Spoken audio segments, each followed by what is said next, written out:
August 480 BCE. A mountain passes 3 wagon-widths wide cuts through Greek stone, and the sound of 10,000 footsteps echoes off the cliffs. 300 red cloaks hold the center, their bronze catches the morning light, and somewhere beyond the peaks, 100,000 enemies march toward this sliver of earth. But the numbers tell only half the truth, and the half they hide will reshape an empire's dream of conquest. This is the story of how Sparta's king chose death over retreat, and turned 3 days of fighting into 2,000 years of memory. To understand why Leonidas walked into Thermopylae knowing he would never walk out, you must first know what Xerxes believed he could take from the Greeks, and why a narrow pass between mountain and sea would become the grave of that belief. Xerxes inherited more than a throne from his father Darius.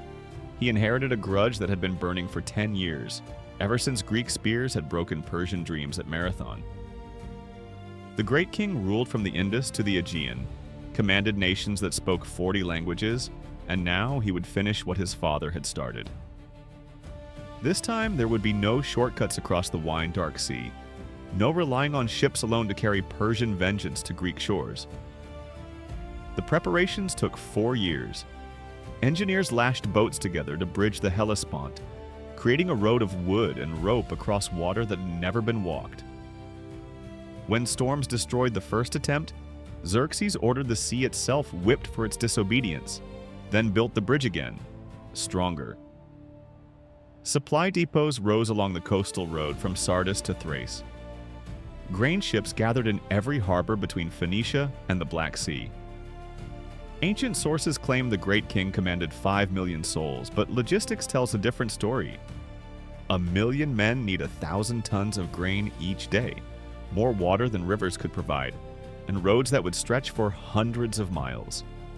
Modern estimates place Xerxes' fighting force closer to 150,000 infantry, with perhaps 200,000 more in support, naval crews and camp followers. Still massive beyond anything Greece had ever faced, still enough to darken the earth with their passage. The numbers alone should have ended Greek resistance before it began. Athens could field 8,000 heavy infantry on a good day, Sparta fewer than that.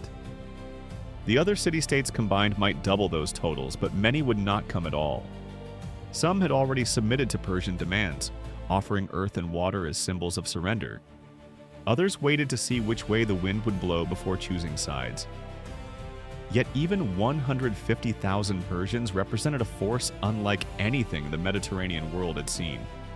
They came with cavalry from the steppes, archers from the mountains, spearmen from a dozen nations. Their supply train alone could have conquered lesser kingdoms. When this host finally crossed into Europe and began its march down the coastal road, the very ground trembled beneath their feet. Greeks watching from distant hills must have wondered if resistance was madness or courage, and whether there was any difference between the two. While other Greeks debated surrender, Sparta had already given its answer. When Persian envoys arrived demanding earth and water as tokens of submission, the Spartans threw them down a well, not because they misunderstood the request, but because they understood it perfectly. Earth and water meant bowing to a king who lived behind palace walls, and Spartans bowed to no man. This was not bravado. This was programming. From age 7, Spartan boys lived in the agoge, a training system that filed away everything soft until only the warrior remained. They slept on reeds, ate black broth that would make other Greeks gag, and learned that pain was a teacher, not an enemy. By 20, they could march 30 miles in bronze armor, fight in formation until their spears splintered, and die without complaint if the alternative was shame. King Leonidas embodied this harsh education. 60 years old, scarred by decades of border wars, he had earned his crown through combat, not birthright. When the oracle at Delphi spoke of Sparta's fate, her words carried the weight of divine command. Either Sparta would fall, or a king of the line of Heracles would die to save it. Leonidas heard prophecy, not threat. But even Sparta could not ignore politics completely. The Carneia festival bound them to religious observance, making it illegal to march the full army until the moon turned. Athens faced the same constraint with their own sacred calendar. So when the Greek council begged for Spartan help at Thermopylae, Leonidas could offer only what the gods allowed. 300 members of his royal guard, all fathers of living sons, all veterans of proven courage. They knew the math. 300 against hundreds of thousands was not a battle, it was a statement. But statements mattered in a world where honor outlived the men who carried it. The Spartans had spent centuries crafting a reputation that made enemies hesitate and allies stand straighter. Now that reputation would face its ultimate test. Leonidas made his choice with clear eyes. He ordered his men to comb their long hair with extra care, as was their custom before facing death. When someone asked why he brought so few warriors to such a great fight, his answer carried the weight of Spartan logic. "Few for a battle," he said, "but many for the work we have to do." Geography chose the battlefield before any general could. Thermopylae, the hot gates where sulfur springs bubbled up through coastal rocks, and the mountain pressed so close to the sea that armies became files of men walking single track. This was not accident, but strategy written in stone. The Persians had numbers, but numbers meant nothing if they could not deploy. The pass itself measured barely 50 feet at its narrowest point, widening to perhaps 400 at the middle gate where Leonidas would make his stand. Cliff walls rose nearly vertical on the inland side, too steep for cavalry, too narrow for the grand formations that made Persian armies terrible on open ground. To the east, the Malian Gulf lapped against rocks that left no room for flanking moves. Any force wanting to march south toward Athens would have to come through this bottleneck, and in a bottleneck, 300 disciplined spears could hold back thousands. But Leonidas did not come alone. Greek allies had answered the call, though not in the numbers hope had whispered. 700 Thespians marched beside the Spartans, their city too small to matter in most wars, too proud to submit without a fight. 400 Thebans followed, though some questioned their loyalty. 1,000 Phocians held the mountain paths above, tasked with guarding the one route that might allow Persian flanking. The Spartans examined the ground with professional eyes. Ancient walls built by earlier defenders still stood, though crumbled and overgrown. Leonidas ordered them rebuilt, not high enough to hide behind, but solid enough to anchor a shield wall. His men worked without complaint, stacking stones in the August heat while Persian scouts watched from distant ridgelines. The real strength lay not in walls but in the pass itself. Here, Persian archery would struggle against overlapping shields. Here, cavalry could not charge in waves that broke infantry squares. Here, superior numbers became a liability as men crowded behind men, unable to reach the fighting, unable to retreat when the spears found their mark. Leonidas positioned his force with the precision of a surgeon. Spartans would hold the center, their red cloaks visible to every man in the line. Allied contingents filled the flanks, their bronze reflecting morning light off the water.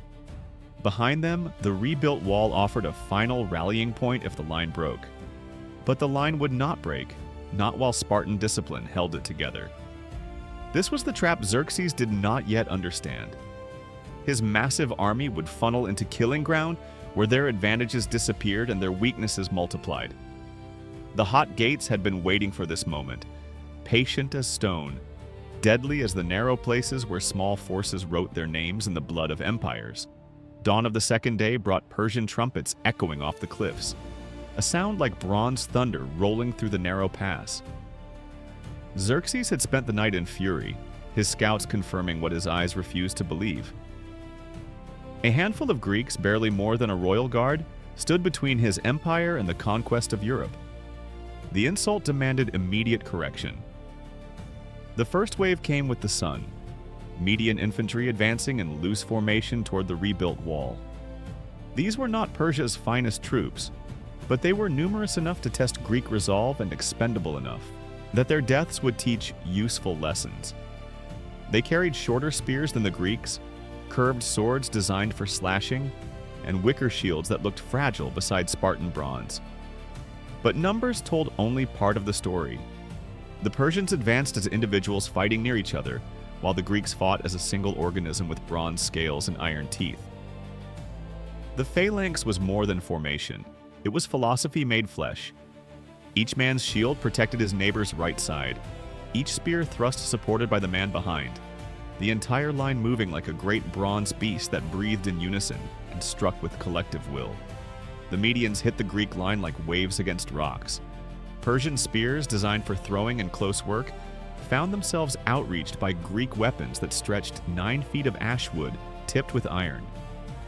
Men died before they could close, falling with surprised expressions as bronze points found gaps in their defenses. Those who survived the initial contact pressed forward into a killing space where longer weapons meant longer life. The pass amplified every advantage the Greeks possessed. Persian archers, the terror of Asian battlefields, found their volleys intercepted by overlapping shields held at precise angles. The famous Persian cavalry, masters of the steppes and plains, watched helplessly from the rear as their horses refused the narrow ground where footing meant death.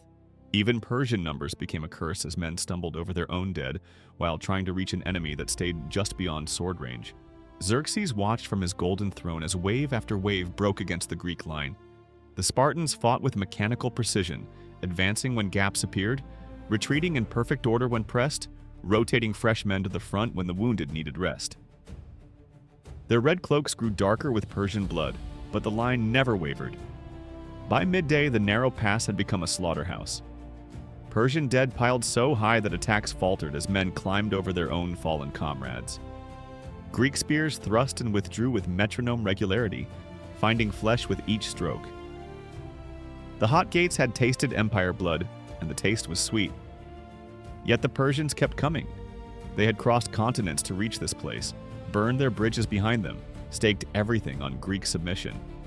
Retreat meant explaining failure to a god king who did not forgive weakness. Better to die trying than live in disgrace. By afternoon, Xerxes had seen enough common blood spilled on Greek spears. The Medians lay in heaps, their wicker shields splintered, their curved swords useless against bronze and discipline. If numbers alone could not break the Greek line, then quality would have to succeed where quantity had failed. The great king summoned his immortals. They called themselves the 10,000, though their true strength numbered closer to 9,000 after years of campaign and attrition. These were Persia's elite hand-picked warriors who had conquered Babylon, subjugated Egypt, and crushed every rebellion from the Indus to the Aegean. Their name came from their reputation for invincibility and their practice of immediately replacing fallen comrades, maintaining their numbers like a force that could never die. They advanced in perfect formation, their scale armor glinting like fish skin in the afternoon sun.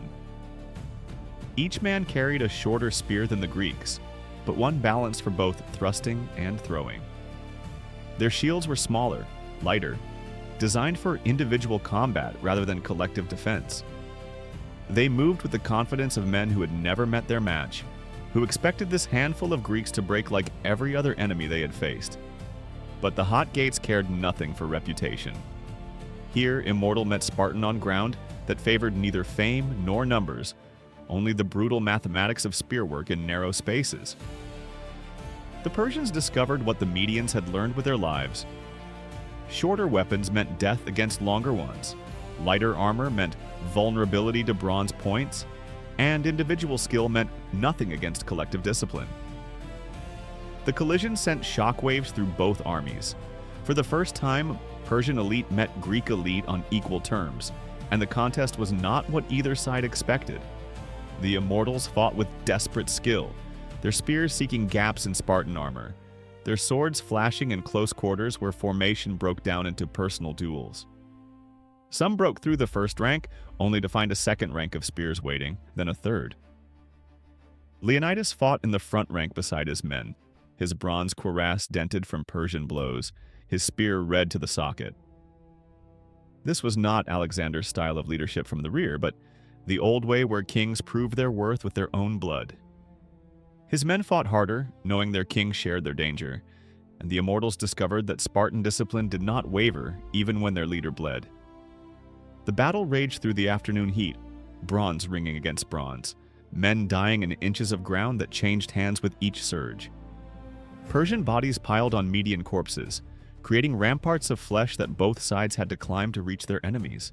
The narrow pass became a charnel house where elite warriors learned that skill meant nothing without space to use it.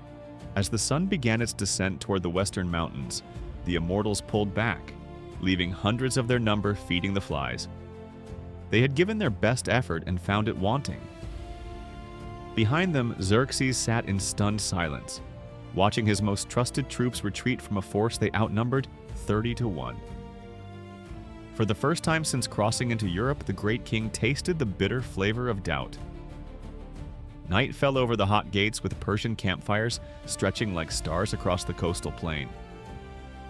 2 days of slaughter had taught Xerxes bitter lessons about narrow places and bronze-tipped spears, but the great king had not conquered half the world by accepting defeat at the first setback. If the pass could not be taken by frontal assault, then it would be taken by other means. The answer came from the most unlikely source. Ephialtes was a Malian, a local man whose knowledge of the mountain paths around Thermopylae was worth more than armies. Some sources call him a hunchback seeking Persian gold, others a patriot who believed resistance was futile. The truth mattered less than the information he carried. There was a path, he told the Persian commanders, a goat track that wound over the mountains and came down behind the Greek position. The locals called it the Anopaia path, a narrow trail that shepherds used to move their flocks between high pastures. It was barely wide enough for men to walk single file, treacherous in darkness, easy to miss for those who did not know its turnings. But it led where Xerxes needed to go, around the cliffs that made Thermopylae impregnable, down to the rear of Leonidas and his men. Hydarnes the Younger took command of the flanking force. This was delicate work that required both stealth and speed, timing measured in hours rather than days.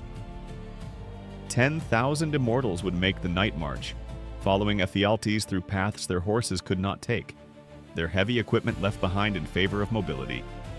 If they could reach the southern end of the pass by dawn, the Greeks would be trapped between hammer and anvil. The Phocians who guarded the mountain approaches heard them coming in the darkness. Footsteps on stone, the whisper of bronze against leather, the suppressed coughs of men climbing through thin air. But when Persian arrows began falling among the olive trees, the Phocian 1,000 broke and ran. Their orders had been to guard the path, not to die on it. They scattered into the mountains, abandoning their posts and leaving the way clear for Hydarnes to continue his descent. Dawn found the immortals moving down the eastern slopes of Mount Kallidromos, their silhouettes visible against the lightening sky. Greek lookouts in the pass spotted them first, runners carrying word to Leonidas that the trap was closing. The geography that had been their salvation was becoming their tomb. The narrow pass that channeled Persian attacks now channeled their own retreat. But retreat was never the plan. Leonidas had known from the moment he left Sparta that Thermopylae was a place for dying, not for living. The question was not whether they would fall, but how much Persian blood they could spill before the end came. The goat path had not changed the mathematics of sacrifice, only accelerated the schedule. The king gathered his captains as the sun climbed higher. Greek allies began pulling back, their obligations fulfilled, their honor intact. The Thespians chose to stay, 700 men who would die beside the Spartans rather than explain to their children why they had lived. The Thebans remained as well, though some questioned whether loyalty or coercion kept them in the pass. By mid-morning, the trap was complete. Hydarnes had reached the southern end of Thermopylae, his immortals spreading out across ground the Greeks had held only hours before. The anvil was in place. Soon the hammer would fall.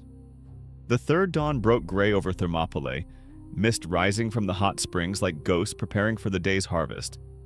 Leonidas stood at the rebuilt wall, watching Persian forces take position to his front, while Hydarnes' immortals closed the trap from behind. The mathematics were simple now. 300 Spartans and 700 Thespians against the combined might of an empire. No retreat possible. No reinforcements coming. No miracle waiting in the wings. His men prepared for death with the same methodical care they had once used for life. They combed their long hair until it shone, braided it with precision that would have satisfied their mothers back in Sparta. This was not vanity but ritual, the final observance of customs that stretched back generations. Spartan warriors had always groomed themselves before battle, but never more carefully than when they knew the battle would be their last. The Thespians watched this preparation with wonder. These were citizen soldiers, farmers, and craftsmen who had taken up arms when their city called. They had fought bravely for 2 days, held their section of the line against Persian attacks, earned the right to stand beside Sparta's finest. Now they faced the same choice as their red-cloaked allies. Die fighting or live in shame. They chose as their neighbors chose. Leonidas gathered his men in the pre-dawn darkness, his voice carrying clearly in the still air. He spoke of Sparta, of the hot sun on the training grounds, of wives who would weep but never apologize for their loss. He spoke of the narrow pass that would remember their names when empires had turned to dust. He spoke of death as an old friend they had always known they would meet, and meeting it well as the only victory that truly mattered. Persian horns sounded across the coastal plain, a deep bronze note that echoed off the cliffs like the voice of inevitability itself. Xerxes had given his final ultimatum the night before. Surrender the pass and live as slaves, or hold it and die as corpses. The great king seemed genuinely surprised when Greek laughter answered his demand. These were not men who feared death, only dishonor. The Spartans ate their final meal as the sun climbed higher, barley bread and watered wine that tasted like home. Veterans spoke quietly of battles they would never fight, sons they would never see grow tall, harvests they would never gather. There were no speeches about glory, no promises of immortal fame. Just the quiet conversation of professionals preparing for work they understood better than anyone else in the world. Behind them, the sea lapped against rocks that had watched 1,000 storms. Above them, eagles circled in the morning thermals, drawn by the smell of death that already hung thick in the narrow pass.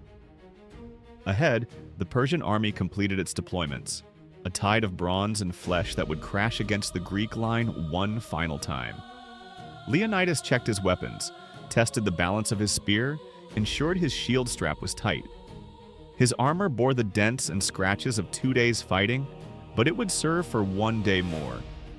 Around him, 300 men made the same preparations, their movements synchronized by years of training that had prepared them for exactly this moment. The trap was closing, but the prey had teeth. When the hammer fell, it would find the anvil ready. The final assault began with arrows that darkened the sky like a plague of iron locusts. Persian archers had learned painful lessons about shield walls and narrow spaces, but with Greeks trapped between two forces, volume of fire mattered more than precision. The Spartans raised their shields overhead, bronze overlapping bronze, creating a roof of metal that rang like temple bells under the arrow storm. But this time, the arrows were only the prelude.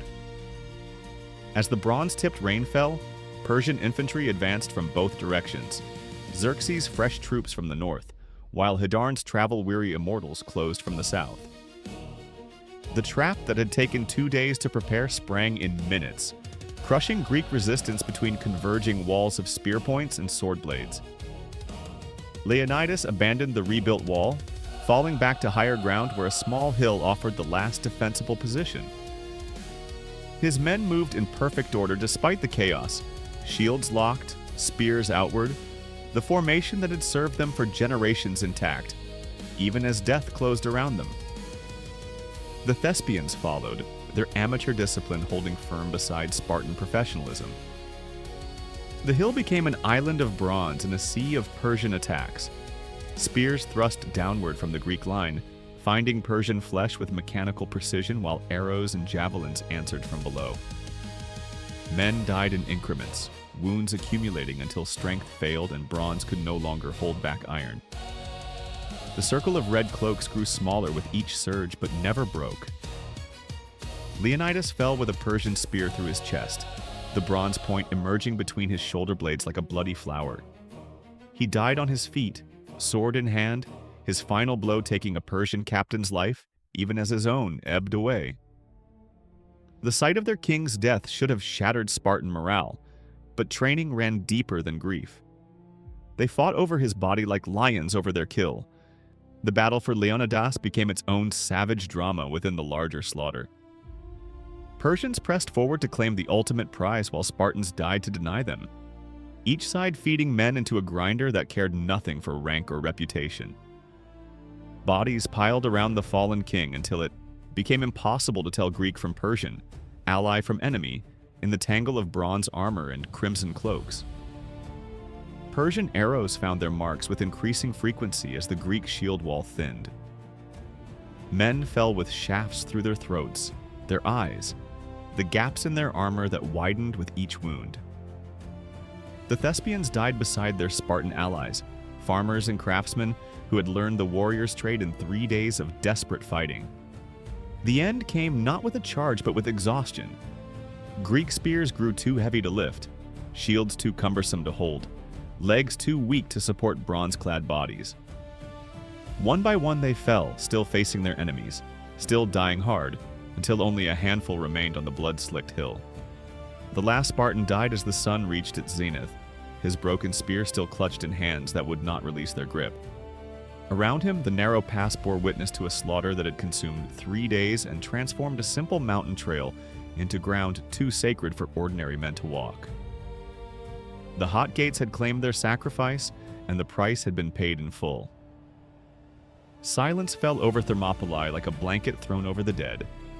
For 3 days, the narrow pass had echoed with the clash of bronze on bronze, the screams of wounded men, the thunder of feet on stone.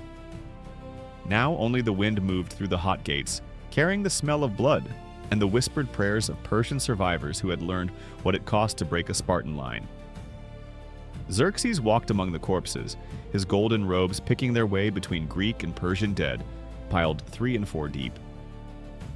The great king had expected to find a few hundred enemy bodies, the scattered remains of a doomed rearguard that had delayed his march for a day or two. Instead, he found a charnel house that stretched from the rebuilt wall to the final hilltop, where Leonidas had made his last stand. The numbers told a story that Persian scribes would struggle to explain to their grandchildren. Modern estimates suggest 20,000 Persian dead in exchange for roughly 1,000 Greeks, a ratio that transformed tactical victory into strategic disaster. The cream of Persian infantry lay rotting in Greek sunshine, the immortals proven mortal. The aura of invincibility that had carried Xerxes across continents shattered on Spartan spears. But the true cost went beyond corpses. 3 days of fighting had delayed the Persian advance during the crucial period when Greek city-states wavered between resistance and submission. 3 days of Spartan defiance had given Athens time to evacuate its population, Sparta time to mobilize its full army, and the combined Greek fleet time to position itself at Salamis, where narrow waters would again favor defenders over attackers. The delay proved fatal to Persian plans. Xerxes had crossed the Hellespont with supplies calculated for a swift campaign, expecting Greek collapse within weeks of landing. Now his massive army faced the prospect of winter in hostile territory. His supply lines stretched across hundreds of miles of rebel-held ground, his reputation for unstoppable conquest bleeding out in a mountain pass barely wide enough for 3 wagons. Persian morale, that invisible force that had carried Eastern armies from the Indus to the Aegean, cracked like bronze under too much heat. Soldiers who had crossed continents without questioning their destiny now wondered if Greek spears might find Persian flesh wherever the two forces met. Officers who had planned the conquest of Europe now calculated the logistics of retreat. Even the great king himself sat in his tent and contemplated the possibility that gods might not always favor the side with larger numbers. The tactical lesson was equally devastating. Persian warfare relied on mobility, archery, and shock tactics that worked perfectly on open ground against traditional enemies. But the Greeks had shown how discipline and terrain could neutralize every Persian advantage, turning superior numbers into a liability and transforming narrow passes into killing grounds where small forces could bleed empires white. Xerxes ordered Leonidas beheaded and crucified, the mutilation of his corpse intended to demonstrate Persian power over those who defied the great king. But the gesture revealed desperation rather than strength. Dead men could not be intimidated, and the example that should have terrified Greek resistance instead inspired it. Word spread quickly through the Greek world. Sparta's king had kept his promise. dying on his feet with his face to the enemy, buying time with blood and proving that Persian armies could be stopped by men who refused to yield. The pass belonged to Persia now, but the price of passage had bankrupted the campaign before it truly began. Ahead lay Athens, Salamis, and the reckoning that would decide whether East or West would shape the future of the Mediterranean world. Years later, when the Persian dead had turned to dust and wildflowers grew through the cracks in abandoned armor, travelers would stop at Thermopylae to read words carved in stone. The poet Simonides had crafted an epitaph that captured everything and nothing about what happened in the narrow pass. "Go tell the Spartans, stranger passing by, that here, obedient to their laws, we lie." 24 words in ancient Greek that weighed more than all the Persian gold. Xerxes had promised his soldiers. No mention of glory, no claims of divine favor, no boasts about impossible odds overcome through superior courage. Just the simple statement of men who had done their duty and asked for nothing more than to be remembered for it. The memorial became a pilgrimage site where Greek mothers brought their sons to learn what honor looked like when stripped of everything except the willingness to die for it.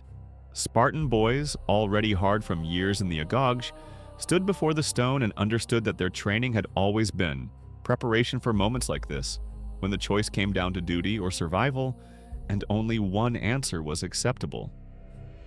But the real monument was not carved in stone. It lived in the changed course of history that flowed from 3 days of bloodshed in a mountain pass. Salamis became possible because Thermopylae had happened first. The Greek fleet finding courage in the knowledge that if 300 Spartans could face impossible odds, then Greek ships could do the same against Persian numbers. The naval victory that shattered Xerxes' invasion force and sent him fleeing back to Asia grew from seeds planted in Spartan blood. Plataea followed, the great land battle where Greek spears finally broke Persian power in Europe completely. The soldiers who formed the phalanx that day fought with the ghosts of Thermopylae beside them, each man knowing that Leonidas and his 300 had shown the way forward. Death was not the worst fate that could befall a warrior. Retreat was. The lesson echoed beyond Greece, beyond the wars that decided whether East or West would dominate the Mediterranean. Rome learned it when their legions faced Germanic tribes in dark forests where discipline mattered more than numbers. Medieval knights carried it into battles where honor counted for more than survival. Modern soldiers would find it again in trenches and landing beaches where small groups held impossible positions because someone had to, and they were the ones chosen for the task. Thermopylae had answered the question that every free society eventually faces. What price are you willing to pay to remain free? The Spartans gave their answer in bronze and blood, proving that some things were worth more than life itself, and that empires could be stopped by men who refused to yield ground or bend the knee. The Hot Gates went quiet after the battle, returning to their ancient role as a mountain pass where shepherds moved their flocks, and merchants hurried through on their way to distant markets. But the silence was deceptive. In the whisper of wind through the stones, in the splash of waves against the shore, the place remembered. It would always remember the 3 days when 300 men stood against the world and taught their enemies that conquest had a price that could bankrupt empires.